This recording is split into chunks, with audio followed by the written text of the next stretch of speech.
সব দিদিভাই ও দাদাভাইদের নমস্কার। তো আজ আপনাদের কাছে একটা মূল বিষয় নিয়ে আলোচনা করব। দেখবেন আজকাল দৈনন্দিন জীবনে বা প্রত্যেক পরিবারে কোনো না কোনো অশান্তি লেগে আছে।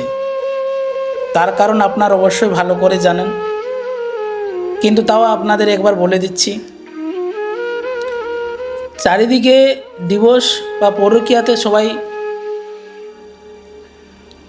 এখন দেখবেন মানুষ বিয়ের প্রতি একটা আগ্রহ হারিয়ে ফেলছে, কারণ চারিদিকে শুধু ডিভোর্স আর ডিভোর্স, পরকীয়া পরকীয়া শুধু পরকীয়া।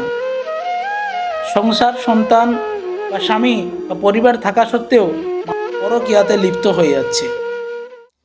আমি ভেবে পাই না সেই সব মহিলাদের বা সেই সব মানুষদের বা পুরুষদের এত প্রেম জন্ম নেই কোত্থেকে।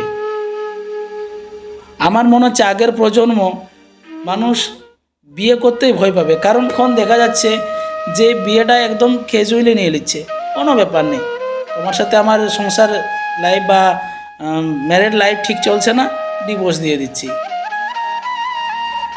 তো সেই সব বন্ধু বা বান্ধবীদের অনুরোধ করছি, যারা এরকম পরকীয়াতে লিপ্ত হয়ে যাচ্ছেন, পরকীয়া না করে স্বামী সংসার বা সন্তানের উপর ধ্যান দিন।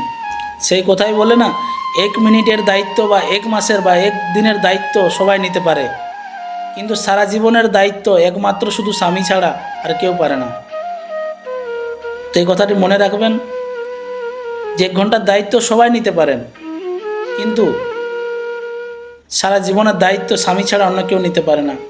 তাই যারা খারাপ রাস্তায় যাচ্ছেন বা ভাবছেন যে যাব পরকীয়াতে লিপ্ত হবো, তাদের কাছে অনুরোধ করছি পরকীয়াতে না লিপ্ত হয়ে স্বামীর সংসারে ধ্যান দেন, মন দিয়ে সংসার করুন।